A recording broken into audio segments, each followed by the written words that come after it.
Kohlo, Yahweh, Bashim Yashai, Bashim, Rachakadash. Double honors to the elder apostles of Great Millstone, as well as honor to the men under the elder apostles of Great Millstone. Shalom to the elect and those who hope to be of that number. The article, Canada introduces bill to police all internet speech, put up on the 27th of April 2021.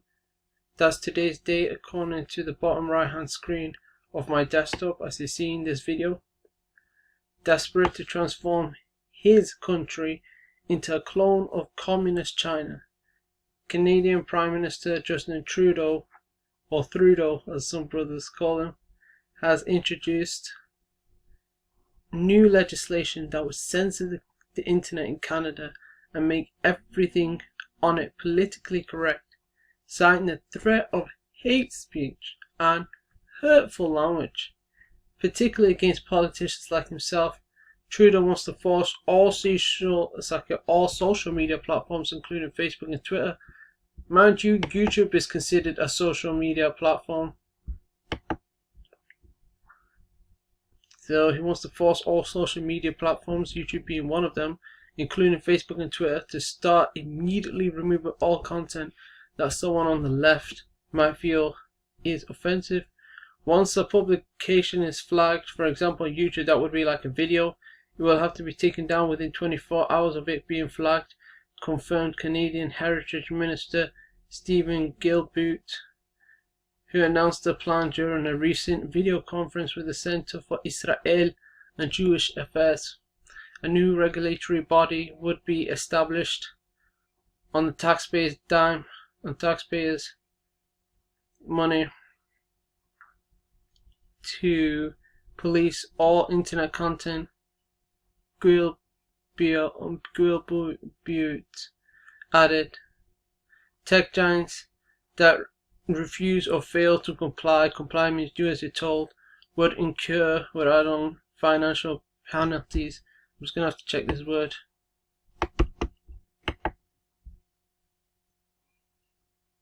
Salachya. Suffer.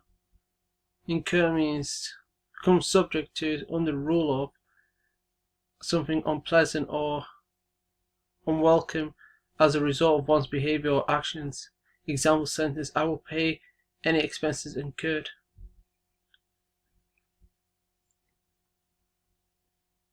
So they're going to be subjected to pay for these financial penalties.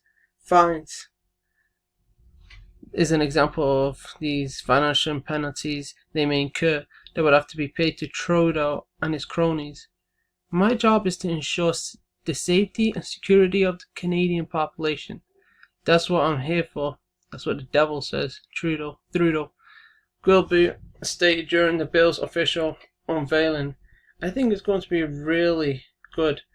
I think it's going to be a really good remedy to a number of problems, but it won't solve everything. One of the issues I've learned looking at different models is you shouldn't try to tackle everything from the get-go. Nothing hurts the population more than to have its government decide which speech is acceptable and which is not. Yet Guilbeault, I can't say this right, says that putting a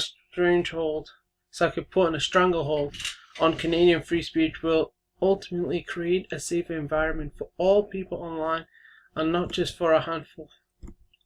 No, they just want to take off the things they don't like. For example, this truth would be considered hate speech. The brothers out there, people consider them, tell them why you hate him, because to them the truth is hate. They perceive the truth as hate, that's why, the people in the world. So of course, this truth could easily fall under hate speech because of what these people perceive the truth to be, simply because they can't receive it. And I just did it, and as a result of checking out this article, went on Google search engine, looked for this, went to the news tab, and there were a bunch. Check this out. This is from the website. This is local London. Social media platforms, for example, YouTube is a social media platform. need to do more to regulate hate speech. Roshan Wood St. Olives. Roshan, okay. This is the name of the article. It's on the website. This is local London. I'll leave the links to the article in the description box or even the comment box. Social media platforms. Yeah, I'll do it in the comment box below. Social media platforms need to do more to regulate hate speech. It's no longer surprising to see, after a poor performance from an ethnic sports player, see the next day in the paper about how they were subject to racial abuse. The nature of social media being a platform that relies on user-generated content gives the users the power to say whatever they want. They feel on their platforms, as long as it's within the restrictions set by the social media platform. However, the issue with this is social media platforms receive lots of traffic. They get a lot of traffic, and it's only increased as a result of the pandemic. Yeah, because more people are at home. There's people on furlough, so they have more time to be doing things online. Say they had a job where they weren't on the internet during those times. They're on the internet when they should really be at work, but they can't go to work because of this crown thing. However, the issue with this is social media platforms, like if they had a 9-to-5 job and they can no longer do it because the place they work, well, it was deemed not a safe environment for Crown, and the government's like, yeah, you can't work, you're gonna have to be on furlough. There's people who have been on furlough since March 2020, but yeah, nothing's been said of that furlough stuff. Okay, however, the issue with this is social media platforms get lots of traffic, and this has only increased as a result of pandemic. For example, on average 350k tweets are posted on Twitter per minute or load, making it incredibly difficult for the platform to regulate what content gets regulated.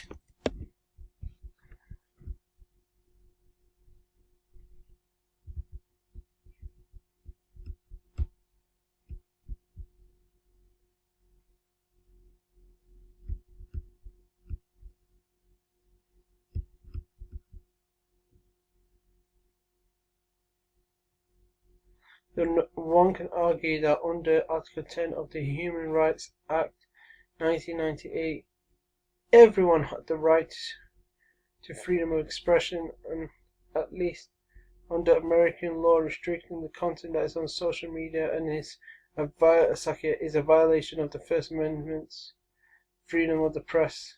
This is a valid argument. However, nobody should be allowed to spread hate online. These people consider this the truth hate. The implications of the words people spread online behind the screen means that people are aware of the same damage that it does to somebody. Unlike in real life interactions, it's becoming more and more common to hear about people self-harming and suicides happening as a result of abuse suffered online, whether that is racial or homophobic. With the aim of law largely being to preserve human life, it is only fair to say that regulating hate speech that is posted online on social media is a step forward in protecting people's mental health. So that's the standpoint they're coming from. That is the standpoint they can come from. We're doing this to protect people's mental health, reduce suicide rates as a result of people who've harmed themselves or attempted suicide, whether successful or failed to die from suicide because of social media posts.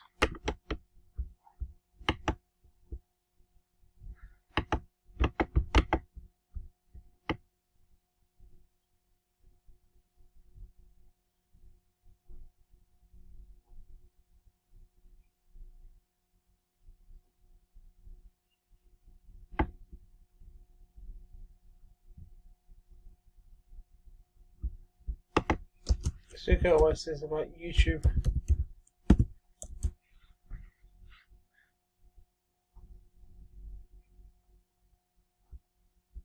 Digital TV Europe, or the Washington Post.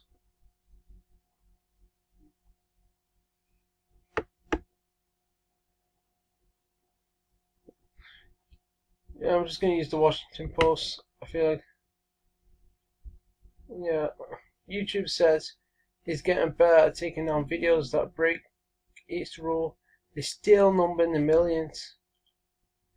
The Google-owned site is blocking millions of videos that contain hate speech and disinformation. But researchers say there's more it could do. YouTube released data on Tuesday. The article was put up April 6, 2021. It was put up 21 days ago. It was put up 3 weeks ago. YouTube released data on Tuesday, arguing that it is getting better at spotting and removing videos that break its rule against disinformation, hate speech, and other banned content.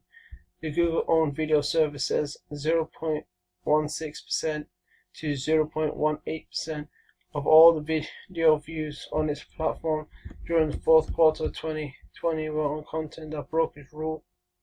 For example, they would consider this truth, the truth of Yahweh Shai, the knowledge of Yahweh Shai, hate speech. And brothers, they warn you about the M0RE. They would consider that. They would take that down. And the pharmacia, they warn you about the pharmacia. They call that medical miss thingy. You catch my drift there. And they say that's down 70% from the same period in 2017, the year the company began tracking it. But because of the immense scale of YouTube, more than 1 billion hours of video watched on the site every day, that still amounts to potentially millions of views. The metric relies on a sample of videos the company says is broadly representative, but doesn't count for all the content posted to the platform. The numbers underline a core issue facing YouTube and other social networks. YouTube being considered a social network, it's a social media platform. How to keep their platforms open and growing while minimizing harmful content. Eventually, we know they're just going to take off all content that seemed considered harmful,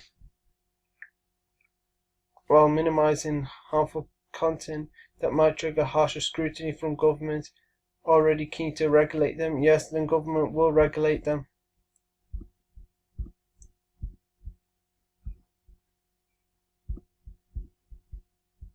See? Remember the brothers warning you about the pharmacia? Pharmacia.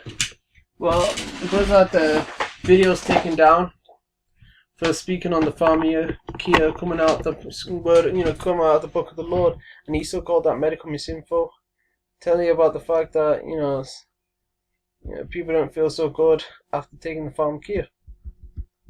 It was true what they said, but he still called that medical miss, that word.